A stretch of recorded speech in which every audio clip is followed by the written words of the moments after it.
Hi, welcome back. It's Dr. Lori, and this is Ask Dr. Lori. This is where I answer your questions. Thank you for submitting them. We've had a lot of them. You can ask them anywhere, right here in the comments, social media, on my website, drloriv.com, Facebook and Twitter and Insta, wherever you want to do it. And I'm going to get right to it. Okay, so this particular piece is in this particular bowl. Let's see what we've got here. Okay. Let's start. Oh, God, can't get it open. Come on. Dr. Lori, I was watching your Real Bargains videos here on the channel. Thank you. You should watch and you should share. And every time you share, I don't know, drink something. Okay. You talked about a set of 3 mid-century modern tables. And you said if it's a set, you should buy it. If anything's a set, you should buy it. Well, what I said is keep sets intact. And in that particular example, yes, I thought he should buy the set. Okay. I understand what you meant by that. Okay, good. So you're getting it. I'm glad you're getting it. I want you to get it. I want you empowered. I want you to do it. I want you to succeed. I'm going to help you do it. I'm not going to just show you stuff. I'm going to help you do it. Okay. Let's see. Well, I'm going to show you stuff too, but you know. Now let's say that he wanted to sell the 3 tables, but there are 2 buyers. And one wants 2 tables and the other one wants 1 table. Okay. So would you change the value of the sales price for the tables, or would he price them higher to the buyers?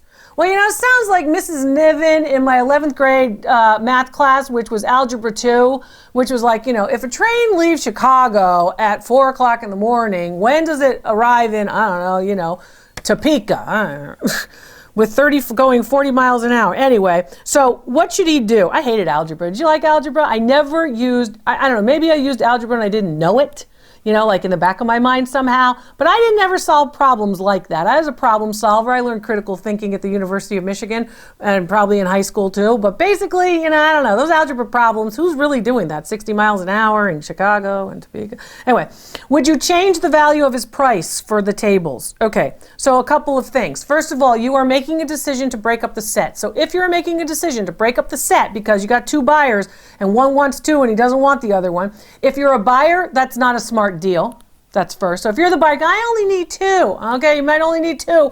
Get the 3rd one. You might be able to make a better deal. But if you're the seller, you need to reassess your price, because now you're not selling the set as 3. Now you're going to have to take a hit because somebody who knows that's supposed to be a set, that second person who comes along may not come along and only want 1 table. So yes, you have to reassess, of course, how you're going to market that and how you're going to price it. Pricing is really important. It's not like you can just put any old price on it. It's not like you can just believe all these people who say, oh, I sold it for this, or I sold it for that, or it's selling for this. It's a very, very good way to lose a lot of money by just copying people who may not know what the market is. It requires market analysis, not just copying listed listings, which are not appraised values, or of course these things that are just saying, oh, it's sold for that. Please understand that you really need to know what the market analysis is. So if you're going to do that, you want to think about this. If you're the seller and you've got a set, that you're going to break up the set, because once you break up the set, you cannot bring the set back together.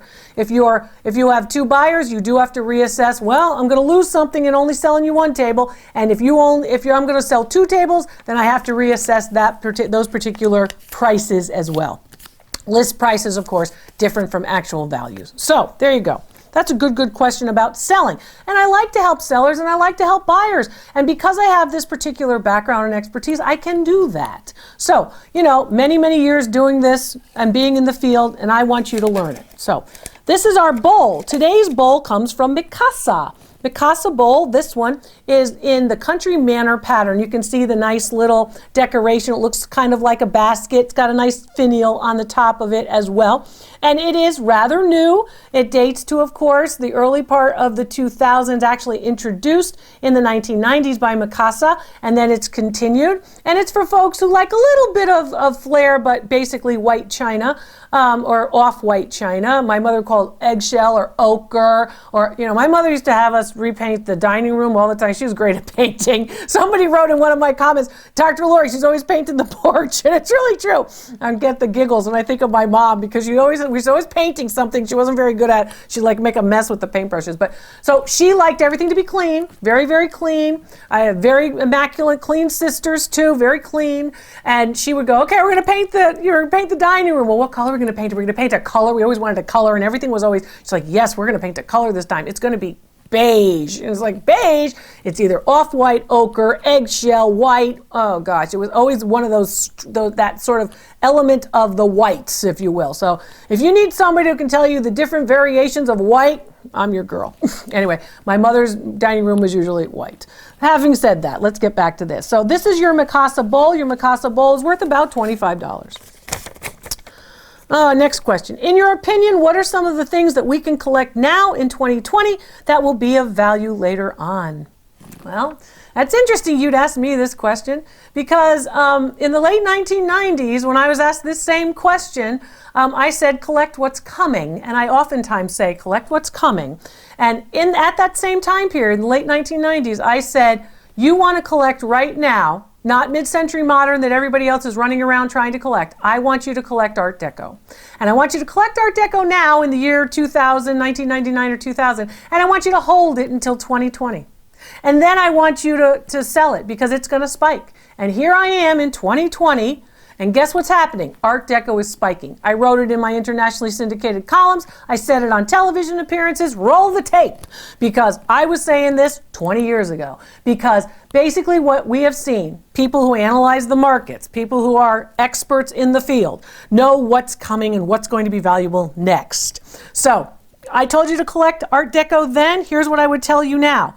You know what's going to come back and what's going to come back strong? American Brilliant Cut Glass and Crystal. American Brilliant Cut, which has had a market that has not been doing very well for a long time, that everybody said, oh, that's not worth anything. Guess what? Those particular pieces are going to come back strong. So if you kept grandma's pitcher or her punch bowl or, you know, her glasses, her tumblers, American Brilliant Cut, guess what? Those pieces are going to come back, and they're going to come back strong.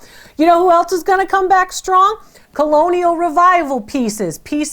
And I want you to buy them now, and then I want you to resell them in 2026. You know, like 2026, Dr. Lori? Yes, because 2026 will actually be the example of us having another anniversary of 1776. So 1926 was our sesquicentennial, right? And now we're going to have 2026, and we're going to have another anniversary of based on 1776. So rustic pieces, colonial type pieces, butter churns, those types of pieces. Even, of course, those green Currier and Ives types of pieces are going to come back strong. Currier and Ives plates with the Currier and Ives decoration on them are going to come back strong. And the other one that's going to come back strong, you know who you're going to be collecting in 5 years, 10 years from now? Bob the Builder, who was popular in the 2000s. He's going to be hot in about 5 years to 10 years as well. And if there is a particular anniversary, collect what's coming, an anniversary might be coming, that's when you're going to see, of course, value go up or value spike. So in 2027, for example, you're going to see, again, the anniversary of the death of Princess Diana. So you're going to see those pieces go up again because she died in 1997. These are the types of things I want you to start to think about, and this is what I'm going to teach you. So what should you collect now? You should collect, of course, those things that are going to become part of an anniversary in the next 5 years or so. So get them now while they're cheap. Hold on to them, just like I told you with Art Deco, and then resell them at the right time. I'll show you how. Next one. This is kind of a small bowl for this. Okay. How will you be able to appraise an item I have in my possession when for years I've been researching this item and I have not found another one out there like it, and there were only a limited number of them made? So this sounds kind of like somebody who's trying to say, I don't think you can do it, Dr. Lori. Well, okay. Well, it's kind of the same as, I don't think I can run the 5K without having a heart attack, and maybe you can. So you and I are different. But I believe that I can find this object, and I believe I can appraise it. I definitely know I can appraise it. And in fact, so you're saying, can you find actually a comparable item and a comparable sales record? Putting a value on a particular piece is based on what other people have paid. So that's very important. It's also based on whether or not you have the finest example of that type of object, right? So, you've got all of the birdhouses here, or all of the house forms on this particular table. Can you pick out the least valuable one? Sometimes it's easier to just get rid of the junk first, as opposed to saying, I can pick the most valuable. So, in fact, yes, I can. Everybody's different. Everybody has different skills. Maybe you didn't correctly identify it. right? Maybe that's your problem. Maybe you don't know what research methods are and how to implement research methods. I have a Ph.D. in the field, I know a lot about research methods. I don't just Google everything and think that that's my last answer. I also consider a source, which all of you really need to do now more than ever. You need to know that your source is accurate and they have the right information and they have an agenda where they want to give you the right information. There are people out there giving misinformation purposefully to mess up the market. So you have to be able to look through that. But yes, I could appraise that. And again, you're saying, you have been looking for years and researching for years. So I guess my question to you, so I could help you, is how have you been researching for years? What have you been doing? Maybe I could tweak your research methods so I could help you to find what you need to find. Asking me to appraise it, I could appraise it. I appraise 20,000 objects a year. I have for every year for the last 25 years or so at major events from all over the place, and all those items that came to me were unvetted. I didn't know what was coming into a Fort Wayne, Indiana event, or a Pittsburgh event, or an event in Houston, or an event in San Jose. I didn't know what was coming in. It comes in, they say, Dr. Lori, what is it? And how do you evaluate it? Well, guess what? I have to do it right there on the spot. Other appraisers have time to research before they do it on television. It's like I have to do it right there.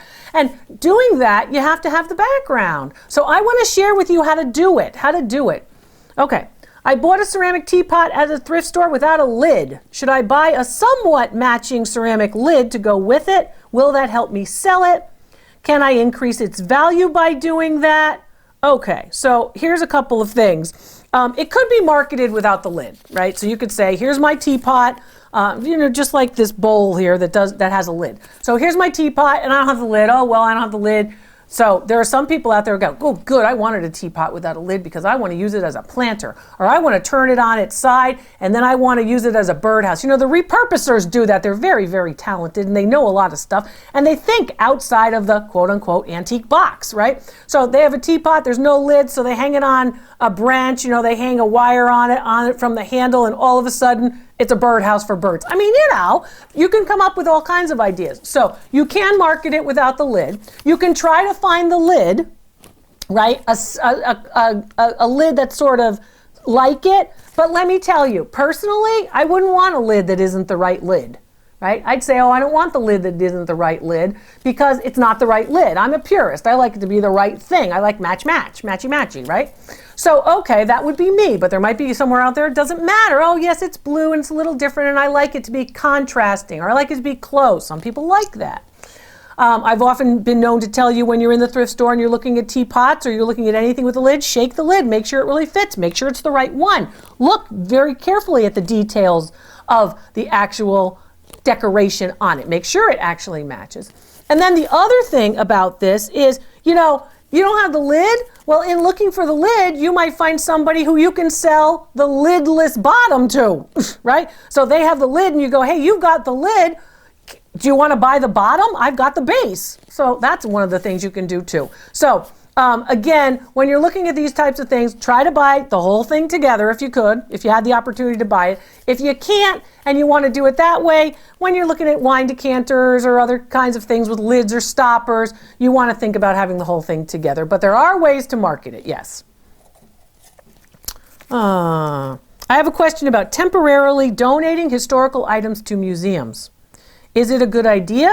What are the general steps to do this? Okay, so now this is tapping on my many years as a museum curator and director working in major museums, the Yale Art Gallery and other museums around the country.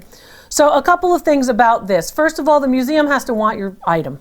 So don't assume that just because you're nice enough and kind enough to want to donate an item temporarily, that in fact the museum wants it. So if you are thinking about, I want to put this piece into a museum, I suggest you get in touch with the museum and you be ready with photographs that you can send to a curator so they can review your piece. The other thing I want you to do is I want you to know what to ask for.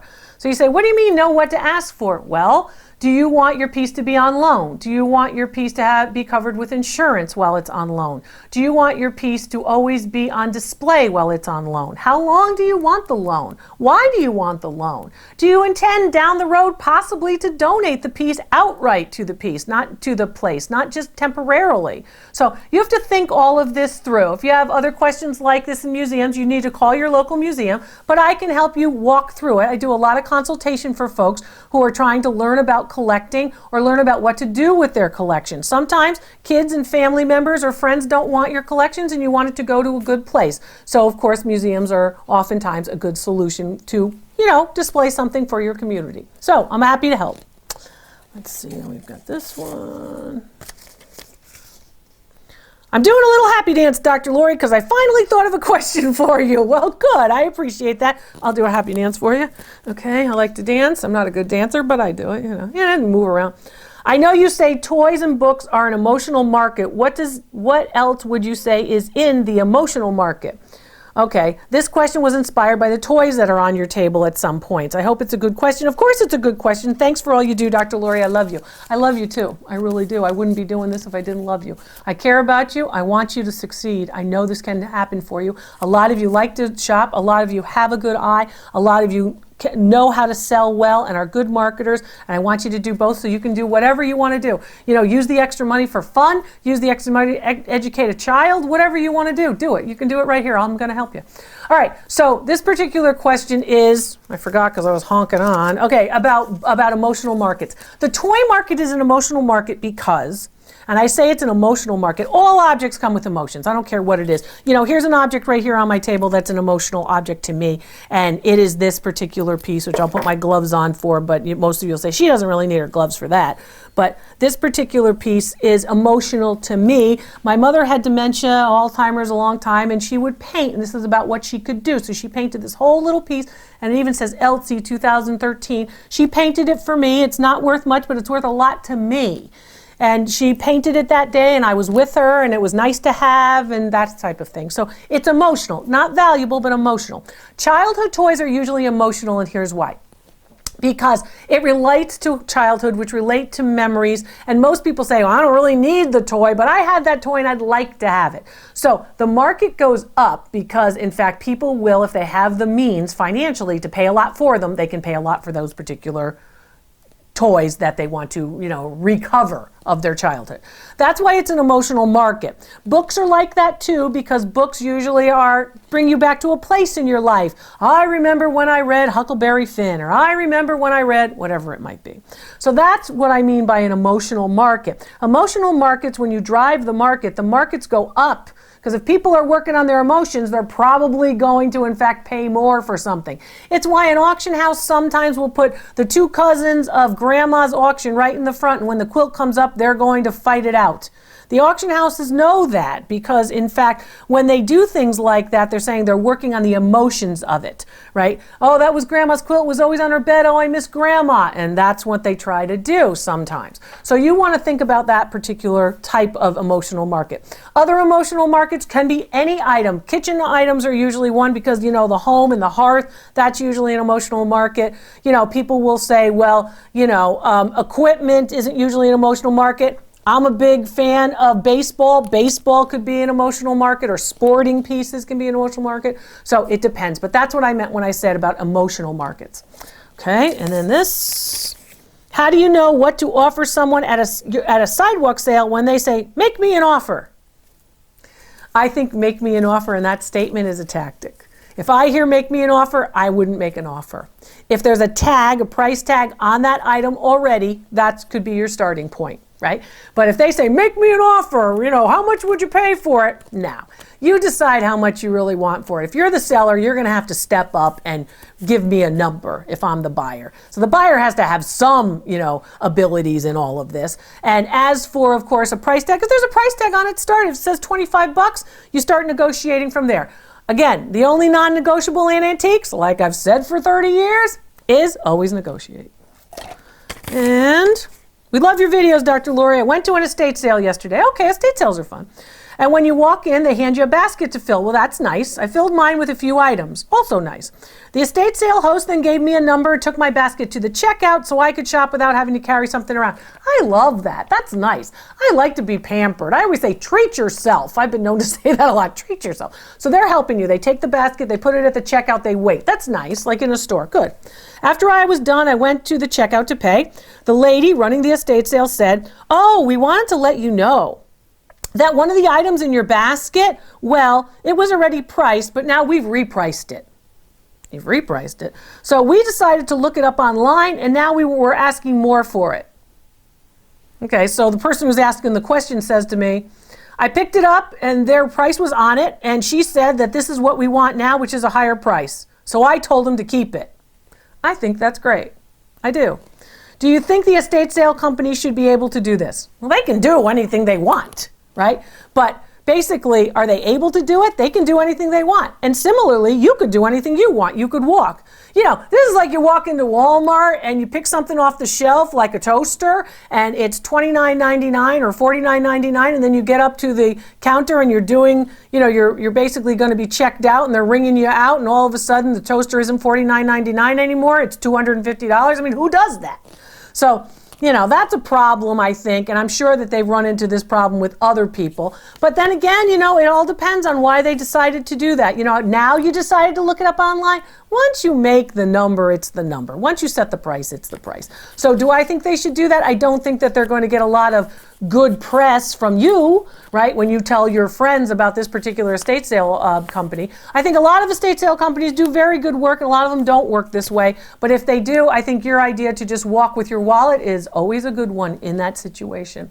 I'm Dr. Lori. Thanks for your questions. I really do appreciate them. And I appreciate all of you. And I appreciate you sharing. And I hope you're learning a lot and succeeding when you're out there buying art, antiques, and collectibles. I'll see you next time.